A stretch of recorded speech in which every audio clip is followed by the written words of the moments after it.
ఇక ఉన్న నీళ్ళని అవతలకి తీసుకొని పోతుంటే గతంలో కేసీఆర్ మాట్లాడిండు, చంద్రబాబును పిలిచి దావత్ ఇచ్చిండు, జగన్ను పిలిచి దావత్ ఇచ్చిండు, రాయలసీమ రత్నావల్లసీమ చేస్తానని మా మీద నెపము. ఎందుకు చెప్పిండు కేసీఆర్? చెప్పిండు, ఇవాళ చెప్తాడు, రేపు కూడా చెప్తాడు బరాబర్కి. ఎందుకు చెప్తాడు, ఏం చెప్తాడు కేసీఆర్? తెలంగాణ ప్రాంత ప్రయోజనాలు నెరవేరినాక, ప్రాథమికంగా మా ప్రయోజనం నెరవేరినాక, మా ఆకలి తీరినాక, మా దప్పు తీరినాక, మా సాగుబడి ఏలినాక తప్పకుండా మిగిలిన నీళ్లు ఇతర క్షామపీడిత ప్రాంతాలకు పోవాల్సిందే, రాయలసీమ ప్రజలకు కూడా న్యాయం జరగాల్సిందే. ఇది ఆనాడు, నేడు, రేపైనా మేము ఇది మాట్లాడతాం, దీనికి కట్టుబడి ఉన్నాం మేము. నువ్వు తెలంగాణ గాలికి వదిలేసి అవతలకు సాయం చేసేటువంటి విధంగా నువ్వు మాట్లాడతావు. రోజు తెలంగాణను తేలిక చేసి మాట్లాడతావు, 10 ఏళ్ళ తెలంగాణను అవమానించి మాట్లాడతావు.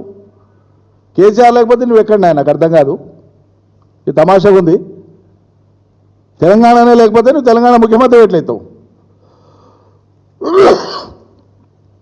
తెల్లారితే పొద్దుముక్తే కేసీఆర్ని తిట్టడమేనా పనికి మాలిన భాషతోనా? అది కూడా వయస్సు, అనుభవం, దక్షత ఇవేవి పరిగణలోకి రావు. అంత హేళన చేసి అంత కడుపులో తీవ్రమైన విషయంతో మాట్లాడితే కానీ నీకు అది తృప్తి జరగదా?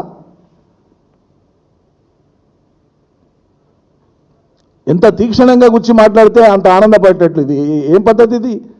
ఇది రకమైన మానసిక రుగ్మతనే అనిపిస్తుంది, నాకు అర్థం కాదు.